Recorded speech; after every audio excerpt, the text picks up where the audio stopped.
Alors voilà, bonjour, je m'appelle Eugénie Ordonneau, donc je suis le webmaster de Officeni.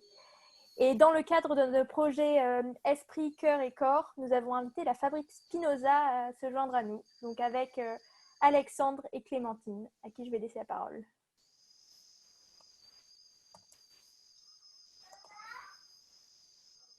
Bonjour à tous. Je me présente, je suis Alexandre, je suis le fondateur de la Fabrique Spinoza et je vais vous parler de la Fabrique Spinoza avec Clémentine. Clémentine qui Ouais, anime notre communauté de passeurs. Et c'est pas mal toi, Clémentine, qui va prendre la main et moi je vais compléter et être auprès de toi pour toutes les questions ou les éléments dont on a besoin pour éclairer nos amis qui s'intéressent à la question du bonheur citoyen. yes, ça marche. Je cherche juste le support pour la présentation Très et bien. j'arrive. Et je vais partager mon écran, mais j'ai des petits problèmes de connexion. J'ai dû changer d'ordi parce que Zoom, ça marche pas très bien sur mon ordi, sinon il bug. D'accord. Ah Donc mince. j'arrive. Très Hop. bien. Bah écoute, pendant ce temps-là, moi, en attendant que tu résolves ces problèmes, Ouais, je peux commencer par vous dire que l'objet social de ah, la c'est bon. Fabrique Spinoza, c'est de placer le bonheur au cœur de notre société. On le fait pour tout un tas de raisons et on cherche à... Enfin, il y a plein de manières de le décrire, hein. Une première raison, c'est que j'ai toujours été très joyeux. Quand je l'ai créé il y a 9 ans, eh bien, j'avais des crises de bonheur et j'ai essayé de comprendre d'où venaient tout d'un coup ces crises de bonheur où je me mettais à être très heureux, très joyeux, à avoir un petit peu chaud, à avoir envie de bouger sur place sans comprendre pourquoi. Ça, c'était une première motivation.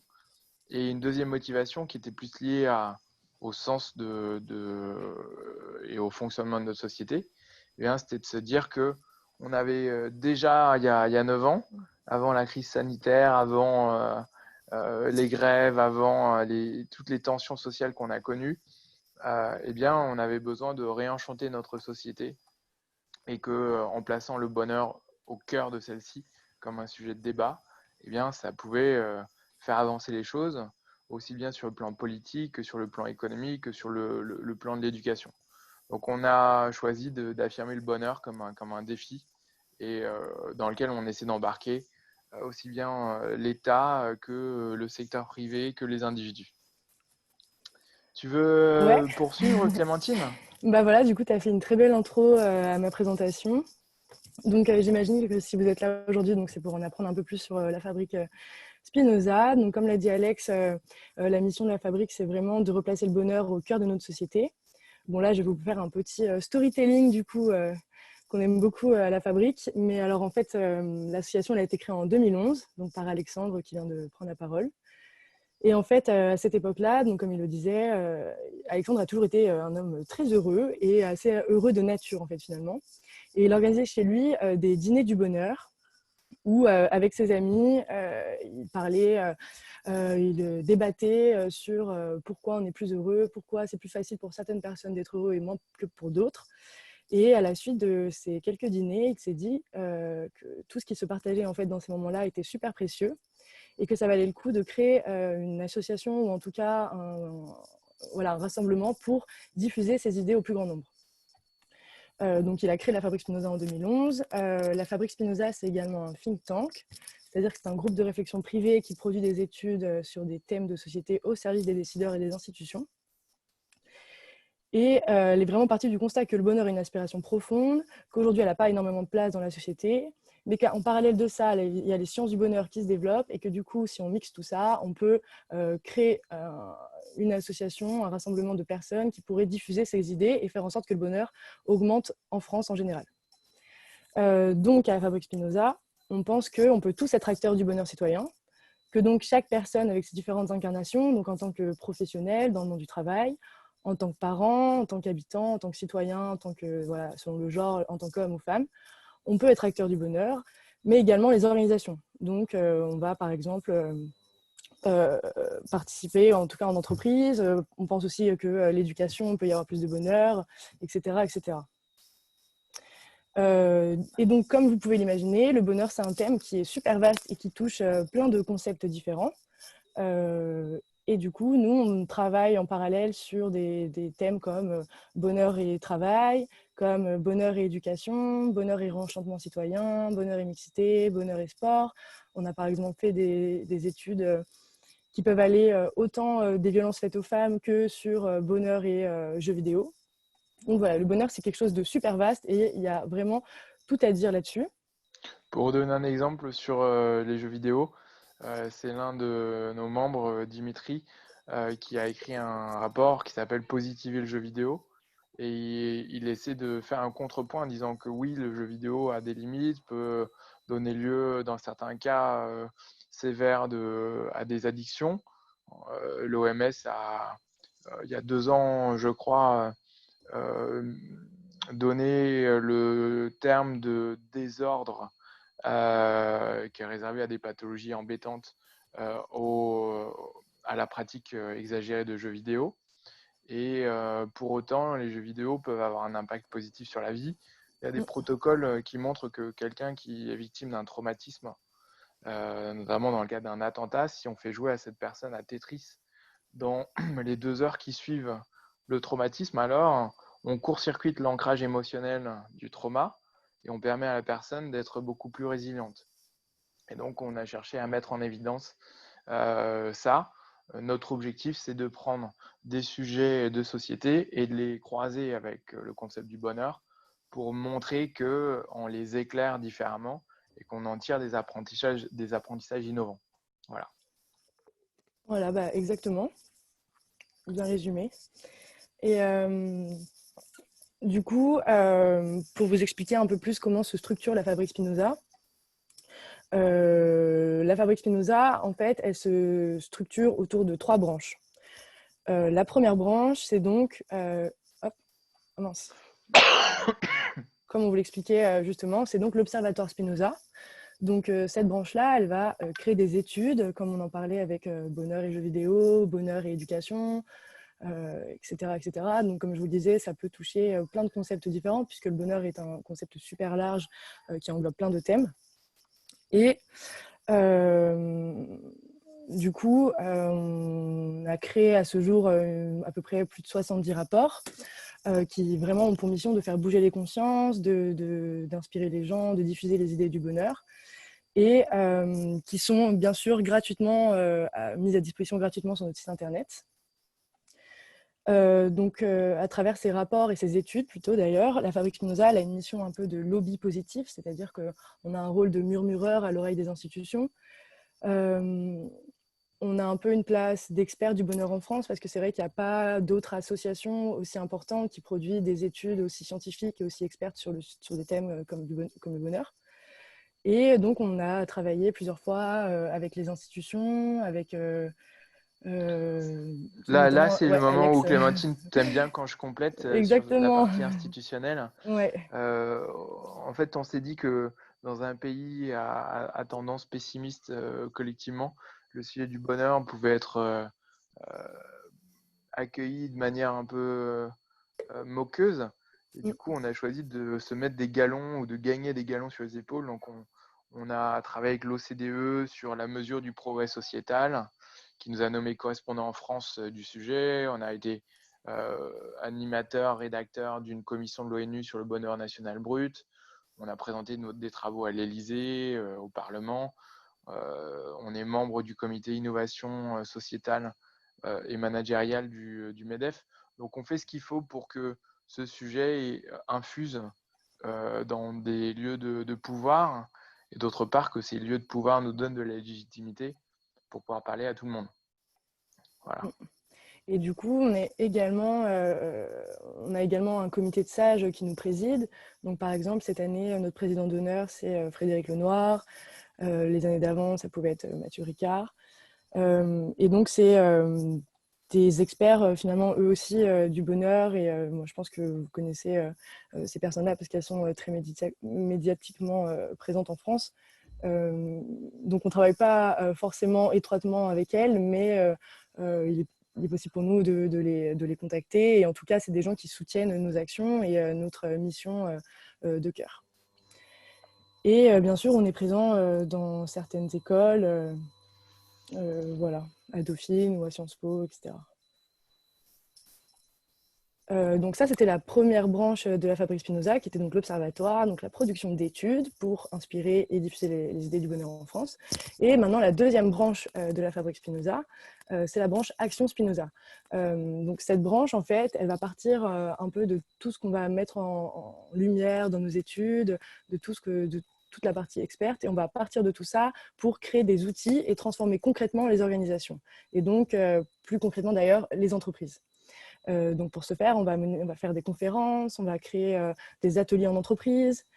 On a également une académie qui s'appelle donc l'Académie Spinoza, qui forme des managers, qui forme des personnes en fait tout simplement qui ont envie d'être un peu plus au courant des pratiques managériales bienveillantes, qui ont envie de se former autour du bonheur en entreprise, etc. Également, on a déjà mis en place une université du bonheur au travail, donc l'UBAT. Normalement, c'est une fois par an et ça réunit en dehors de Paris, donc sur un campus, différents acteurs qui agissent soit pour le bonheur au travail, soit qui veulent en apprendre plus sur le bonheur au travail notamment. Et ça permet une vraie émulation de groupe. Donc c'est quelques jours où on va mener des séminaires, des ateliers, on va mener une vraie réflexion et ensemble essayer de créer des projets autour de la qualité de vie au travail, voilà, toujours pour augmenter le bien-être au sein des organisations et des entreprises. Je vais prendre un exemple. Les deux piliers, l'observatoire avec les études et la branche conseil, s'alimentent parce que on va par exemple réaliser une étude sur les nouveaux espaces de travail et voir comment elle affecte l'expérience des collaborateurs et découvrir l'importance de la biophilie, c'est-à-dire l'importance du vivant, le végétal ou même l'animal au travail comme un moyen eh bien de prendre soin du corps, de recréer de la chaleur vivante et même transformer les interactions entre les êtres humains. Et une fois qu'on a fait ce travail-là au sein de l'observatoire, eh bien, on voit comment accompagner des organisations qui souhaitent emménager dans des nouveaux bureaux, les dessiner et faire de la place aux vivants dans cet espace comme un pilier de l'épanouissement au travail.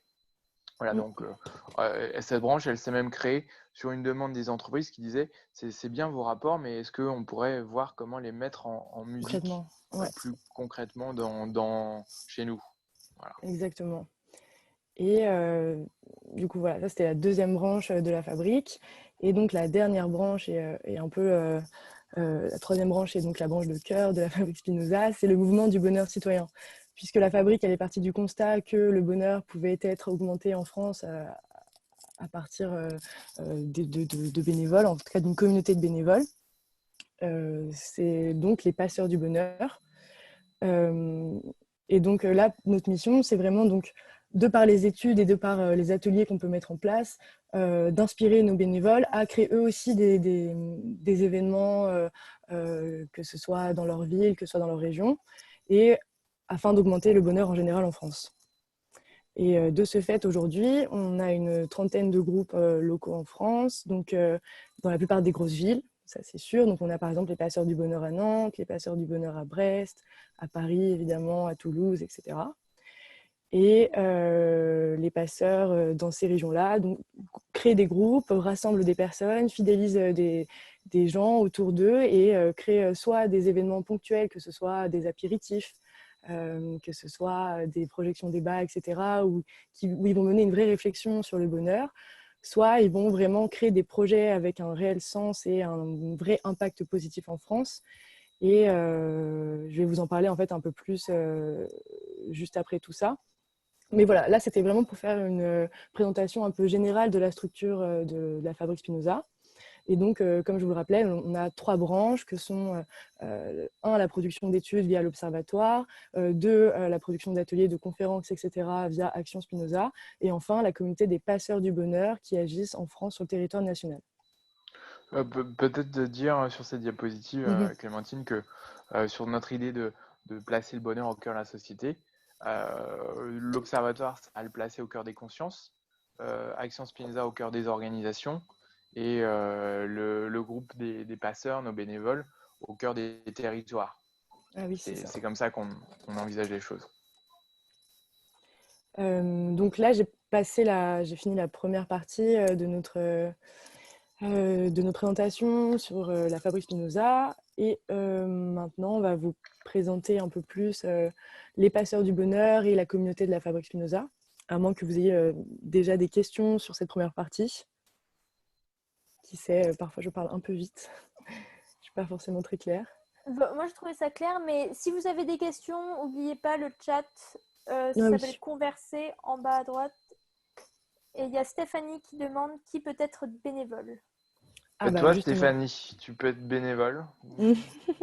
Tu es embauchée tout de suite comme bénévole. Alors oui, bah alors justement, j'allais y venir à la constitution des bénévoles, qui peut s'engager et surtout quels champs d'action sont possibles. Hop là, je reviens sur mon truc. Alors en fait, la Fabrique Spinoza, elle rassemble donc une communauté de bénévoles et n'importe qui à son échelle et voilà, donc, comme on disait tout à l'heure, dans son incarnation, soit en tant que parent, soit en tant que professionnel, peut s'engager finalement à créer plus de bonheur sur le territoire national. Bien sûr, il faut avoir la volonté d'être acteur du bonheur à différents niveaux et il faut adhérer aux valeurs de la Fabrique Spinoza. Alors là, il y a des exemples de chansons qui sont faites pour rassembler et fédérer la communauté. Je ne sais pas, Alex, si tu veux en parler. Ah. C'est peut-être juste dire qu'on a réfléchi à des choses qui feraient en sorte que, en étant une association, eh bien, on soit cohérent entre ce qu'on cherche à faire à l'extérieur et la manière dont on se comporte à l'intérieur. On n'est pas angélique, il y a parfois des tensions, il y a des insatisfactions, il y a des frustrations, voilà. Mais on essaie de s'aimer les uns les autres, on essaie de prendre soin les uns des autres, on essaie d'être joyeux, on essaie de cultiver de l'audace et enfin, on pense que que chacun peut apporter sa pierre à un objectif commun. Et on a choisi des chansons pour le mettre en musique et que ça soit moins institutionnel que la charte qui est affichée dans le couloir de l'entreprise classique. Voilà. Exactement. Et du coup, en fait, avant de devenir bénévole, dans tous les cas, la personne qui a envie d'allouer son énergie à cette cause qui est le bonheur citoyen doit premièrement signer une charte, donc la charte des passeurs du bonheur, qui reprend, comme vient de dire Alex, les principales valeurs de l'association. Et si vous avez envie de vous engager à un moment, on vous demandera de la signer. Et ça fait un peu administratif. En fait, on s'appelle euh, créer une petite barrière à l'entrée dans le fait d'avoir un document, le remplir et le signer. Ben, c'est une manière de s'assurer que les gens ils ont vraiment envie de quelque chose. On est tous malheureusement de plus en plus des zappeurs, des êtres de zapping. Et donc, on commence par un formulaire à remplir, ce qui est original pour une association qui promeut le bonheur en France. Alors, hop, je reprends ma main. Alors, et du coup, à la Fabrique Spinoza, donc nous, ce qu'on met en place, en fait, c'est des moyens pour que la communauté, entre elles, se connecte et reste en contact. Donc, via notamment de l'information, donc par les newsletters qu'on écrit 2 fois par mois. D'ailleurs, inscrivez-vous à nos newsletters, on donne plein de bons conseils pour bien vivre le confinement, on donne plein d'idées positives, etc., plein de news qui enchantent. Et donc, via les newsletters, on fait passer des informations à nos passeurs, via également les différents groupes Facebook qui permettent de s'échanger des informations, via le Slack qui permet aux passeurs de travailler ensemble. On crée la rencontre parce que finalement, on essaye de faire en sorte que des passeurs qui ont envie de s'engager en région parisienne et qui ont une idée de thème, qui ont une idée de projet, on les met en contact avec d'autres personnes dans le sud de la France qui ont également une idée de projet, qui ont la même envie, la même énergie. On crée également des lieux où les gens peuvent échanger et du coup amener à créer ensemble des choses, des projets, des envies. Et bien sûr, on crée des lieux de partage, donc que ce soit via le Drive ou via le Slack, pour que les gens puissent travailler ensemble et s'échanger rapidement des informations. Et donc tout ça, ça mène à des projets ouverts. Donc comme je vous le disais, les gens peuvent créer des petits événements comme des petits rassemblements pour débattre autour du bonheur, comme ils peuvent autant créer des grands projets qui auront un plus fort impact, en tout cas, sur le territoire national. Donc là, ça paraît encore un peu flou, mais je vais rentrer dans les détails bientôt. Et pour vous dire et pour vous expliquer un peu plus ces groupes, on a deux sortes de groupes en fait. Soit des groupes régionaux, donc les groupes de passeurs à Paris, les groupes du passeur du bonheur à Nantes, à Marseille, que sais-je, voilà. Ou alors des groupes thématiques, et donc là, ça peut être bonheur et éducation, bonheur au travail, bonheur et art. Donc comme je vous le disais, le bonheur, c'est un concept qui touche plein de thèmes différents, donc finalement, il est libre à chacun de créer un groupe sur ce qui pourrait l'intéresser. Ça pourrait être bonheur et sport, bonheur et jardinage, que sais-je. Et donc tout ça, ça crée la communauté des passeurs du bonheur. Ensuite, nos passeurs, donc, en se réunissant et en se réunissant en petits groupes, ils vont commencer par créer des événements ou des rassemblements. Donc là, je vous mets quelques exemples d'événements possibles, en tout cas des événements qui ne sont pas trop énergivores et qui sont faciles à faire en premier temps. Donc, imaginons que j'ai envie de créer un groupe. Voilà, moi, j'habite à Nanterre. Je me dis, j'ai envie de créer les passeurs du bonheur à Nanterre. Et premièrement, et ce qui demande le moins d'énergie possible, c'est de créer des apéritifs. Donc là, je pense que vous avez compris le concept. C'est des apéros où on parle bonheur, où on échange des idées sur le bonheur, on débat, on se rencontre, et, etc. Et ça permet déjà de créer un début de groupe. Après, il peut également exister des Eureka-cafés. Donc là, Alex, si tu veux expliquer Bien sûr, plus en détail. il est tourné vers un sujet qui a été choisi par le groupe. Et c'est d'avoir un joyeux, plus formel, et de déboucher sur des idées.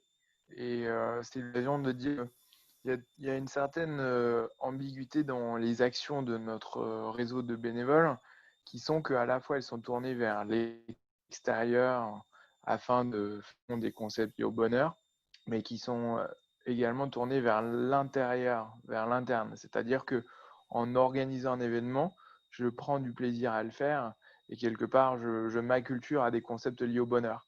Donc, à la grande question, pourquoi participer à une association et quel impact j'ai sur le monde?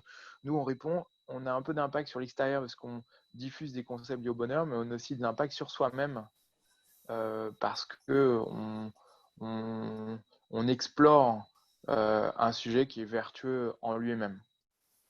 Voilà. Voilà, et donc au-delà de l'apéritif ou des Eureka-cafés ou d'autres choses, on peut créer également de la projection débat ou juste des formats hybrides. Par exemple, dans le Finistère, nos passeurs du bonheur ont créé des événements comme le yoga du rire.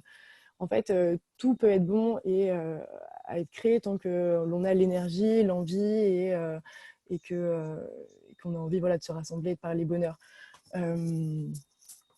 Mais Je ouais. complète en disant que, parce que moi je suis toujours attentif je me mets dans vos chaussures et je me dis, il y a des gens en voyant le gars du riz, dire ah c'est sympa, c'est moderne, et puis il y a d'autres qui vont se dire, notamment s'il y a pour les hommes sur le call, ils vont se dire ah ouais ok super, ils vont tout partir et donc au sein de la Fabrique Spinoza, on essaie de faire cohabiter tout un tas de mondes différents. Bien sûr.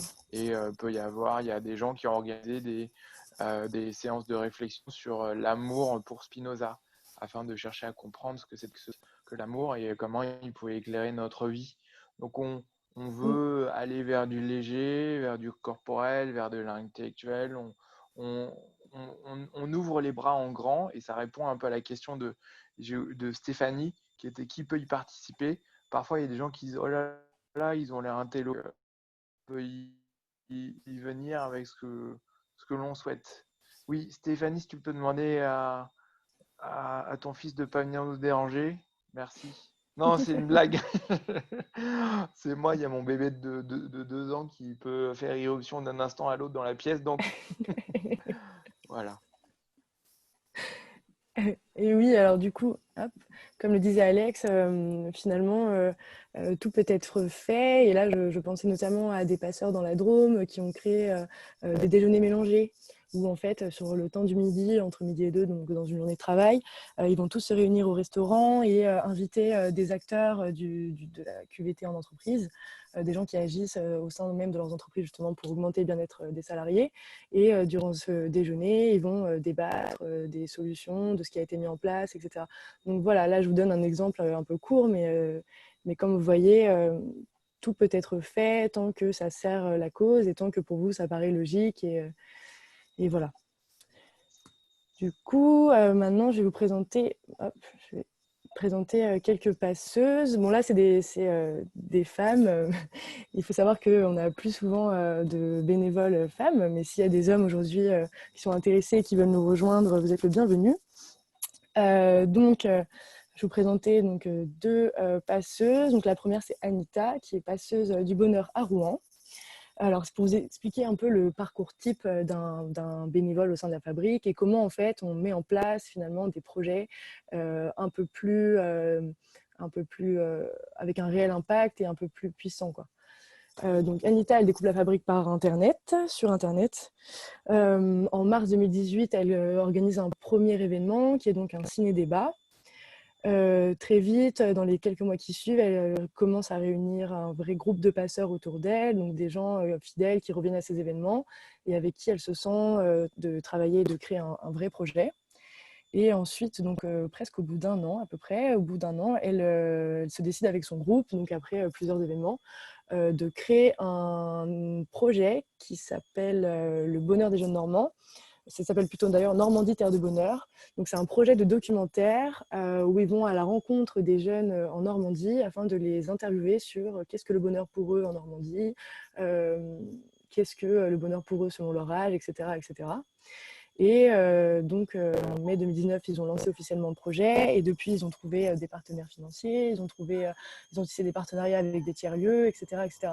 Donc voilà, c'est pour vous montrer, en tout cas pour vous expliquer un type de projet qui peut être possible de créer à la fabrique. Et il faut savoir que quand nos passeurs s'engagent à ce point-là et créent des projets aussi gros, nous, on est derrière à les soutenir, on leur donne des supports pour aller démarcher s'ils ont besoin de trouver des financements, etc. etc. Et du coup, je vous présentais la deuxième passeuse du bonheur. Donc ça, elle, c'est Estelle. Donc elle était passeuse du bonheur dans le groupe Bonheur et Santé, qu'elle a elle-même créé d'ailleurs. Et à force de se réunir avec son groupe, de parler bonheur et vitalité, vitalité en entreprise, etc., etc., ils avaient tous envie de créer quelque chose qui aurait un plus gros impact. Et donc, ils ont décidé de créer la première fête de la santé à Nanterre, d'ailleurs, justement, dans ma ville, qui devait se dérouler d'ailleurs après-demain. On est le 23, ça devait être le 25 avril 2020. Donc, c'est repoussé à septembre, bien évidemment. Et donc, leur projet, c'est de créer une fête de la santé à destination des jeunes et notamment des jeunes issus de quartiers défavorisés afin de transmettre des bonnes idées, des bonnes pratiques sur la santé, la vitalité, etc. Ce qu'il faut savoir, c'est qu'ils ont trouvé, ils se sont mis en ordre de marche et tout seuls, ils ont réussi à trouver des partenariats, à trouver des financements. Et donc, ils ont eu notamment la Fondation Pilège. Ils ont réussi à trouver des partenariats avec, ils ont réussi à tisser des liens avec Petit Bambou, avec Chris, avec le Biocoup, etc., etc. Voilà, donc ça, c'est un exemple. Ce sont deux exemples de projets qui peuvent être qu'il est possible de lancer à la Fabrique Spinoza. Ce qui est intéressant, et tu vas en parler dans la diapositive d'après, c'est que chaque fois, ça a commencé de manière très informelle. C'est tiens, on va se réunir, on va regarder un film ensemble, on va picoler un petit peu ou manger des bons légumes selon ce dont on a envie, enfin les deux étant compatibles d'ailleurs. Et puis petit à petit, voir émerger un autre projet, le rendre plus complexe, se dire ah, il faut peut-être plus de gens, rassembler des copains, aller chercher des sous, voilà. Exactement. C'est cette diapo-là qui résume ça, Clémentine. Oui, exactement. Et voilà, comme le disait Alex, au début, on crée forcément des petits événements, des petites choses assez peu énergivores finalement. Et on commence à créer autour de nous des personnes engagées qui ont les mêmes envies. Aussi, aussi, il faut du temps, c'est sûr. Et puis, une fois qu'on a créé tous ces beaux événements, il y a des envies qui émergent. Il y a, voilà, et enfin, on se met en action finalement. Un peu plus une fois qu'on est passé par les premières phases typiques des passeurs du bonheur. Le- la- la- la- ouais, je pense que nous, on a réfléchi à la bonne dénomination à ce que faisaient les passeurs. Et on pense que même si c'est compliqué, comme moi en ce moment, en période de coronavirus, ce sont d'abord des rassemblements. Mm. C'est-à-dire que les gens, ils sont d'abord ensemble, autour du sujet du bonheur. Et la mayonnaise prend s'ils prennent du plaisir à être ensemble dès la première occasion. Mais la Mhm. première occasion est finalement un prétexte. Un prétexte à être avec des amis ou des Ouais. inconnus, découvrir des valeurs communes, Et peu faire importe le quelque chose format. Mm. exactement, peu importe le format, et découvrir, voir émerger un projet. Mais l'enjeu, c'est d'abord de faire corps, tisser des liens, et de ça émergera ou pas un projet sur la durée. Et puis, ça peut rester la même chose. Il y a Julie à Montpellier, elle a commencé par des meet-up en invitant quelqu'un à parler du sujet du bonheur au travail. Et ça s'est poursuivi tous les 2 mois. Ça fait, je dirais, entre 3 et 5 ans aujourd'hui. Et c'est resté ainsi. Elle diffuse des concepts. Elle a élargi une équipe autour d'elle. Donc, voilà, il y a des gens qui, à Strasbourg, vont se dire, nous, on va réfléchir à comment réformer les conseils de quartier. Ça peut être Alain qui a créé à Nice les ateliers du bonheur à l'école au moment des violences terroristes, en se disant comment est-ce que le concept de bonheur à l'école peut prévenir la radicalisation de jeunes. Donc ça prend toutes les formes et tous les sujets. Le plus important, c'est de ne pas avoir peur. Au début, Mm. voilà, on y va. Et peut-être une chose qui me vient, Clémentine, c'est tout ce que l'on dit est un peu hors sol par rapport au coronavirus.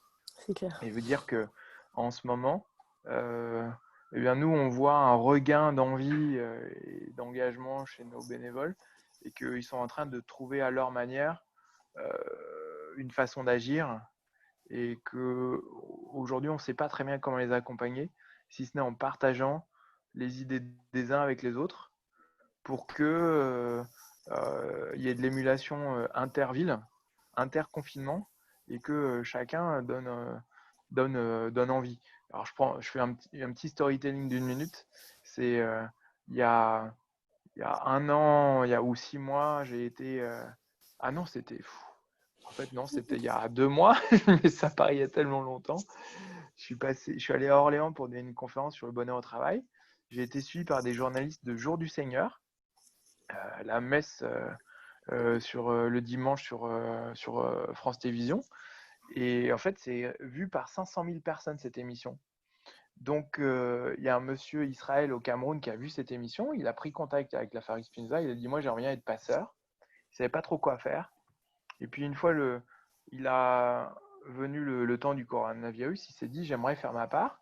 Il a reçu une newsletter où Mélanie, membre du groupe Santé, euh, a, a fait passer un message en disant si vous voulez coudre des masques, en fait, il existe un patron de masques du CHU de Grenoble-Alpes qui permet, avec 2 types de tissus, de fabriquer des masques de bonne qualité.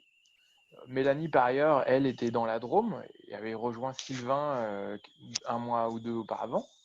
Et Mélanie, en envoyant ce message, a donné envie à Israël au Cameroun de faire des masques. Israël a dit il me faudrait de l'argent pour embaucher des couturières. Il a transmis un message à Estelle dans le groupe de Paris, qui elle a relayé auprès de son groupe local de bénévoles l'appel. Ils ont collecté 2000 euros, dont 200 euros de la Fabrique Spinoza. Et ils ont envoyé cet argent au Cameroun et Israël a pu recruter 2 couturières et à date, ils ont produit 2100 masques qui sont distribués par la préfecture de sa ville sur les marchés pour prévenir la propagation du virus sur les marchés. Et je pense qu'il faut vraiment garder cette idée que l'idée de Mélanie de mettre un message, un newsletter qui est regardez le patron du CHU de Grenoble-Alpes, allez-y, et ben, cette phrase-là, dans une newsletter, a eu un impact totalement inattendu. Donc, faut vraiment croire aux petites magies de nos actions, si petites soient-elles au départ. Ah, Mélanie, t'es là? Oui. Ah, dis donc. Oui, je crois que oui, elle a commenté. Oui, je t'ai mal représenté. Tu fais partie du groupe Bonheur au travail et pas du groupe Santé, excuse-moi. Tu veux rajouter quelque chose, Mélanie? Merci Alexandre. Ah, je te voyais pas. D'accord, d'accord. C'était un bon résumé, mais en fait, non, juste dire, par exemple, alors, je ne sais plus comment elle s'appelait, Stéphanie, pour rejoindre les passeurs de bonheur. En fait, il faut juste arriver à passer le cap de s'inscrire à la première réunion et après, ça se passe tout seul. Moi, je suis arrivée dans la Drôme il y a moins d'un an. Je connaissais personne. Je me suis inscrite par hasard à un apéritif et depuis, du coup, je suis passeuse de bonheur et j'ai fait des super rencontres. Et en fait, il y a tellement de bienveillance pendant ces rassemblements que du coup, c'est hyper facile de s'investir en fait. Voilà. Ok, très bien, merci. En effet, moi, je suis la Fabrique Spinoza sur les réseaux sociaux depuis un bout de temps. Je vois bien la formation passeur de bonheur passer, c'est qu'à de le dire, mais elle passe. Et là, le confinement m'a fait prendre conscience de pas mal de choses. Et je crois que là, je vais enfin le passer. Voilà, il y a un déclic qui s'est fait, le confinement, je sais pas, un ensemble de choses. Et je sais pas, j'ai passé 45 ans, je sais pas, j'ai viré. Donc voilà. Donc ça me conforte dans ma décision. Et je vais aller dans ce sens, je pense, ça va m'apporter énormément. Ouais, et je vais apporter énormément, j'aimerais beaucoup en tout cas. Super.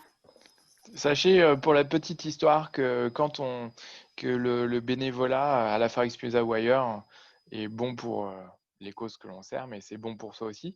C'est Mathieu Ricard dans son livre Plaidoyer pour l'altruisme qui montre que tous les bienfaits de l'altruisme, c'est bon pour la satisfaction de vie, pour son propre épanouissement. Par contre, j'aime bien le petit twist qu'il apporte, c'est que c'est conforté par de la recherche qui vient de paraître à l'université de... je crois que c'est Purdue, mais je suis plus sûr, qui montre que si on fait du bénévolat pour se faire du bien, alors ça neutralise une partie de l'effet. Ah oui, d'accord. Et notamment, ça diminue l'impact sur l'espérance de vie. Alors que sinon, être bénévole et engagé, ça augmente l'espérance de vie. Ça motive, c'est clair. Ouais. Du coup, quand j'entends ça, ça fait chaud au cœur. Pour ceux qui seraient intéressés, parce que là, j'en viens justement aux prochaines étapes, de toute manière, par exemple, Stéphanie, tu peux prendre contact avec moi et à la suite de ce webinaire, je peux t'envoyer toutes les informations qui seraient intéressantes pour toi. Voilà, par exemple, la boîte à outils, par exemple, la plupart des études qu'on a fait, etc., pour que tu puisses un peu fouiller sur ce que la fabrique a fait et les différents groupes, etc. Et en gros, voilà, t'envoyer les informations essentielles. Là, je me perds un peu dans ce que je dis. Et pour que tu puisses t'engager au mieux.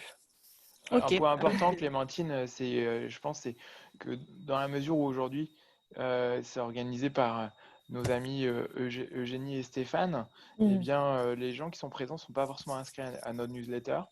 Et le faire à partir de notre site, c'est important parce que c'est là où il y a aussi des propositions d'engagement, de rejoindre des groupes où on essaie en ce moment, comme beaucoup d'autres associations, eh bien de répertorier toutes les manières d'agir en faveur des personnes touchées par le coronavirus ou sa prévention. Et donc, toutes les 2 semaines environ, on a une proposition d'action et qui peut être très experte ou pas. Voilà. On a déjà écrit 3 newsletters qui sont disponibles du coup sur notre site internet, dans la rubrique Actualité. Donc voilà, si vous avez un petit coup de mou, si vous avez envie de vous inspirer un peu sur ce qui fleurit en France en ce moment, les actions qui ont été menées à travers la France, ou juste pour avoir des conseils sur comment bien vivre son confinement, etc., vous pouvez aller jeter un petit coup d'œil et ça peut toujours vous inspirer. Alors, il y a Stéphane et Sophie qui disent qu'ils sont intéressés, donc je vais mettre le lien vers le site web. Donc, n'hésitez Ça pas à marche. vous inscrire là-dessus.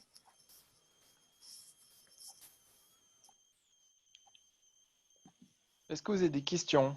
Est-ce que, il y a une question qui est sympa à poser toujours, c'est est-ce que vous avez une envie folle, secrète, d'engagement, de projet à mener, et vous vous êtes toujours dit, vous dites que c'était quand même un peu audacieux, et que finalement, non, vous n'alliez pas le faire. Parce que si c'est le cas, c'est le moment d'en parler. Et par la magie des choses, il peut y avoir quelqu'un sur cet appel qui dit: ah, mais moi aussi, depuis toute petite, j'avais envie de créer ce projet-là. Donc, ouais, n'hésitez pas à prendre la parole ou à envoyer un message sur le chat pour nous communiquer votre envie folle.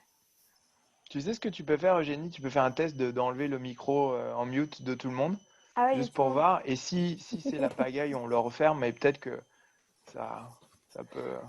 Émerger des Délier les idées. langues. Ok, attention, je démute tout le monde. Ah, On va du coup repérer les gens qui sont en train de faire autre chose en même temps, c'est bien. Attention, vous êtes tous démutés. Là, ça va créer des vocations.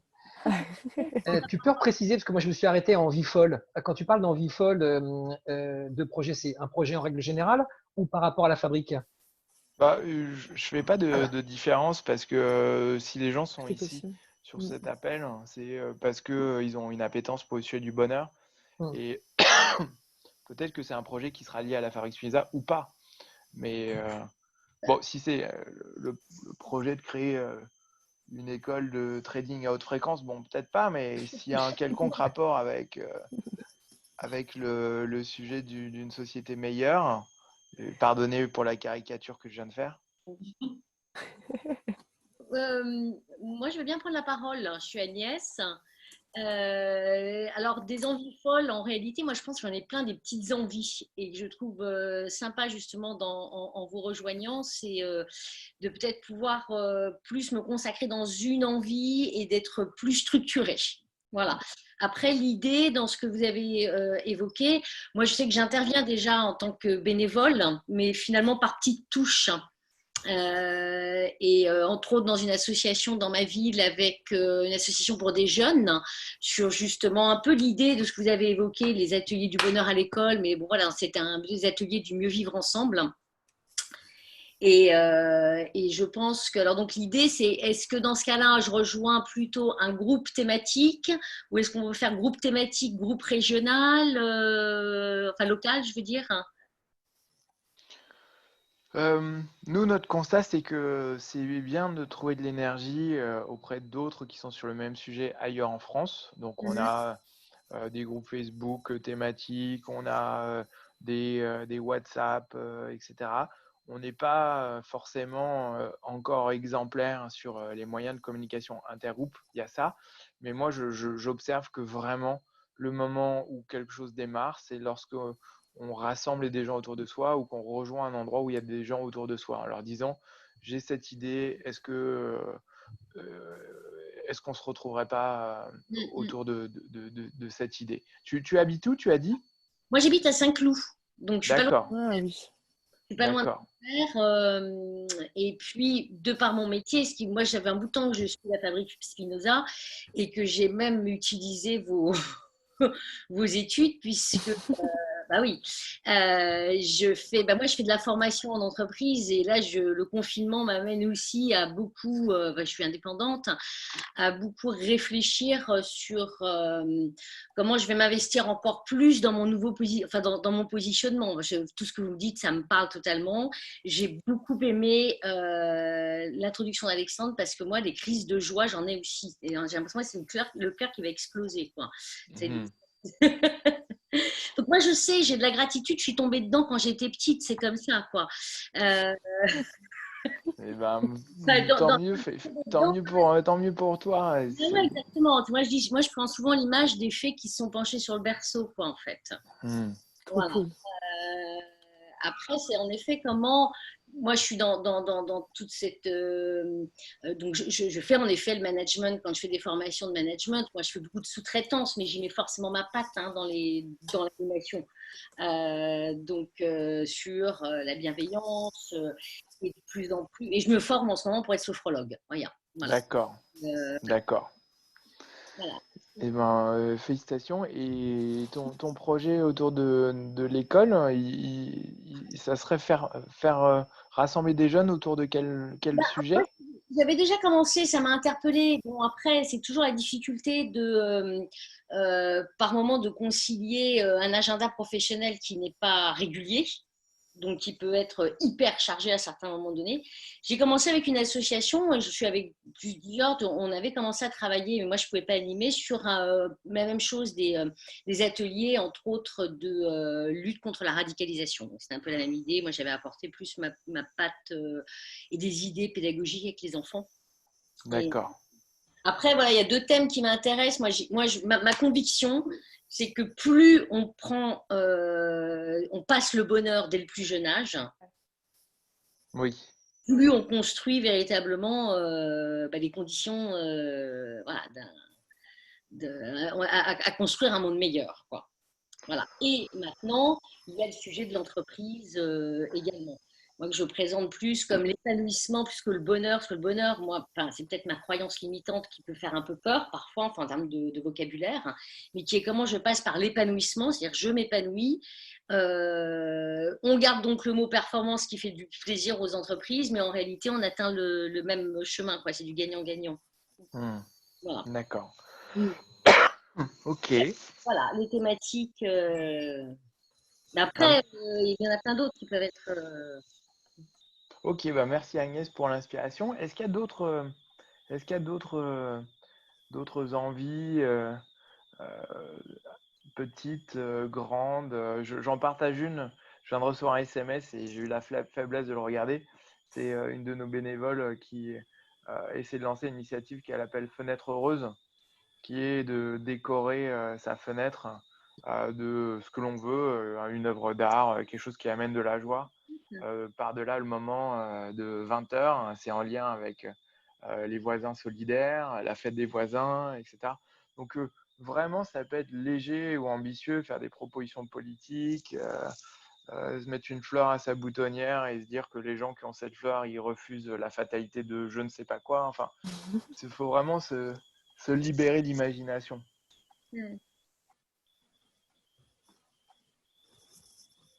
Donc, une autre intervention? Se lance, allez-y les gars. Bon. Ou n'hésitez pas si vous êtes un peu, je comprends aussi un peu timide, on peut toujours utiliser le chat. Ouais. Mais en tout cas, moi j'ai du mal à comprendre la timidité toujours parce que je me dis mais on est confiné et donc c'est comme l'occasion d'avoir du lien humain.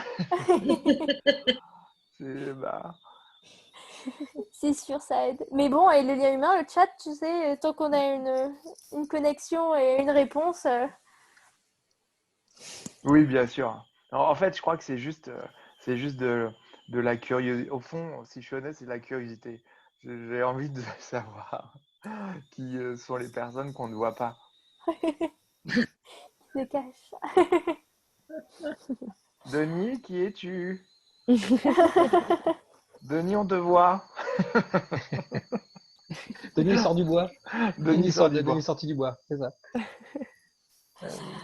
Bon, bah, non, oui. en tout cas, bon, effectivement, il n'y a pas de projet en particulier, parce que bon, enfin, si ce n'est celui qui est réuni aujourd'hui, qui a été fait de façon complètement instinctive, comme beaucoup des actions que nous menons au sein de la société.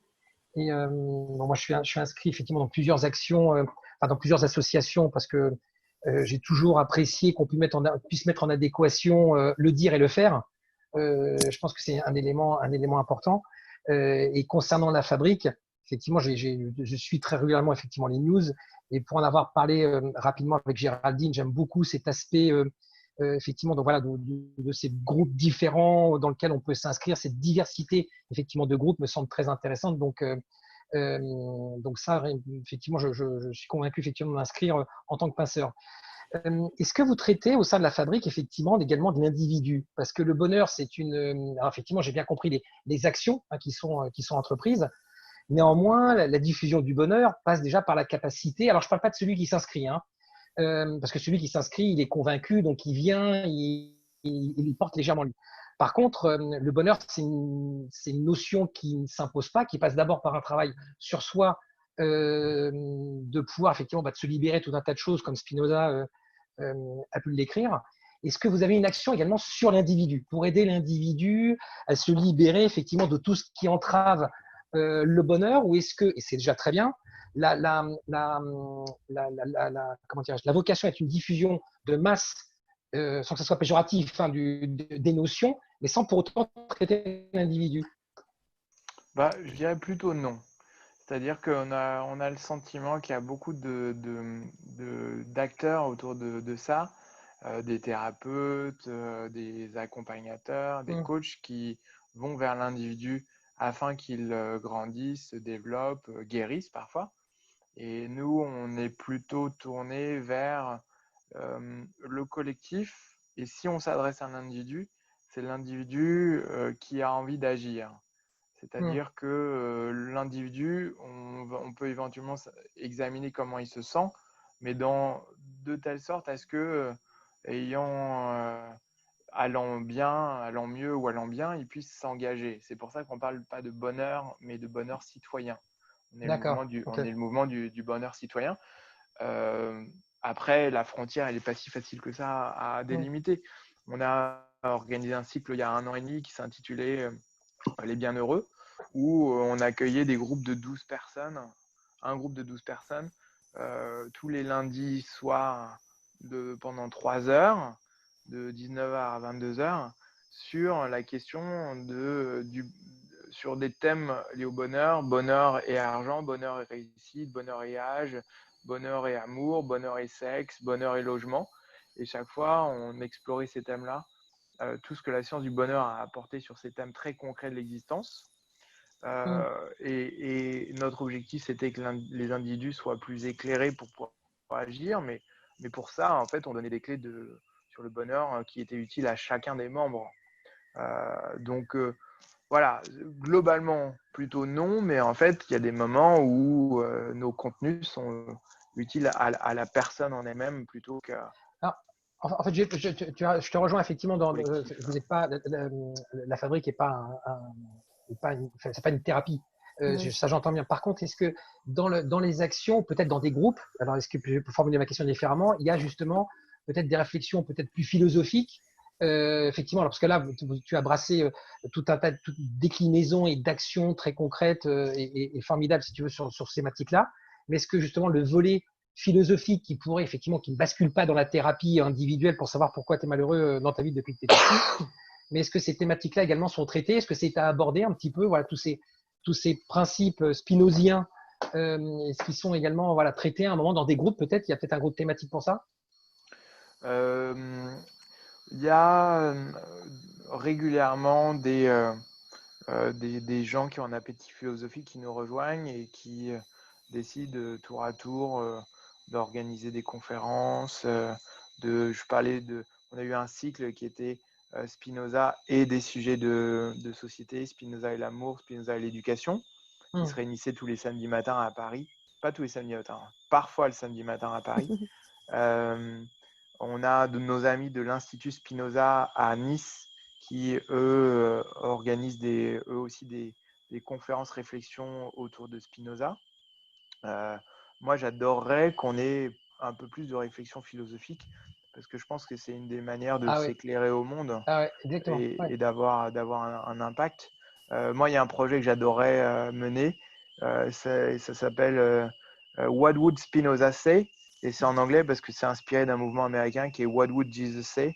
Et c'est des gens qui ont des t-shirts aux États-Unis avec marqué ça, WWJS. Et ils convoquent la pensée de Jésus au quotidien dans leur vie. Que dirait Spinoza, que dirait Jésus de Trump, que dirait Jésus de l'immigration, etc. Et moi, j'adorais faire parler Spinoza sur des sujets d'actualité. Donc ça, c'est un projet peut-être qui verra le jour. Moi, j'adorais. On a fait c'est quelques... extrêmement. Pardon, excuse-moi. Pardon. Voilà, je terminais en disant, on a eu quelques tribunes qui faisaient parler Spinoza en 2020 et en 2019 à la première personne. Mais il y a encore beaucoup de choses à faire là-dessus. Ouais, mais je trouve que c'est passionnant. Et moi, ce volet-là, je pense, il est vraiment très important. Autant que les volets, effectivement, de comment on le décline, c'est ce que tu as dépeint. Parce que c'est, si tu veux, je pense que la bonne diffusion, encore une fois, on ne parle pas de ceux qui adhèrent, hein, celui qui adhère ou celle qui adhère aujourd'hui à la fabrique, il y vient parce que, effectivement, comme Agnès l'a souligné, tu as une appétence, ou tu as envie, ou voilà, pour quelles que soient les raisons, d'ailleurs, à partir du moment où on s'inscrit dans le monde associatif. Mais je trouve que cette diffusion, si tu veux, alors d'abord de la pensée de Spinoza et comment dire, de toutes ces applications, c'est également un volet qui peut éclairer sur, ok, c'est quoi les recettes effectivement pour améliorer ton quotidien, parce que par capillarité, pardon, quand tu l'améliores, forcément tu le diffuses aussi. Hein, donc voilà, je trouve que c'est une thématique qui est vraiment passionnante et la richesse des écrits de Spinoza, et comme tu l'as dit, alors la déclinaison à partir effectivement de ce qu'il a dit et de ses enseignements est juste, il y a effectivement des thématiques intéressantes. Donc je trouve que cet aspect philosophique, encore une fois, sans que ça soit de la torture d'esprit, hein, mais en complément de la déclinaison au quotidien de c'est quoi le bonheur dans toutes les thématiques que tu as définies, je pense que de trouver un moyen qui traite également l'individu sans que ça soit une thérapie, en complément de, je trouve que c'est effectivement un ensemble qui est vraiment très intéressant. C'est vrai. Merci Stéphane d'avoir posé cette question. C'est pour ça que vraiment je trouve que l'intérêt dans un mouvement associatif, c'est de conjuguer être au service des autres, une cause, et en même temps voir qu'en faisant ça, on se fait du bien. Et donc moi, je suis attentif à des passeurs qui pourraient dire on s'est réunis 2 fois, mais on ne sait pas si on est utile. Déjà, si on est utile à soi-même, on commence par faire avancer le schmilblick. On ne peut pas se regarder le nombril pendant trop longtemps, mais commencer par là, oui.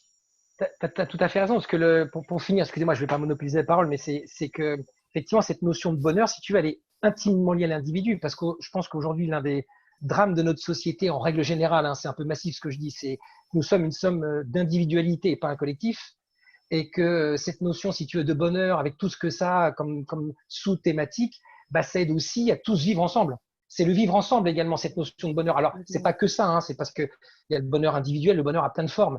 Mais à partir du moment où on peut imaginer que tu t'ouvres, alors quel que soit le biais à ça, ça touche aussi effectivement le comment vivre ensemble.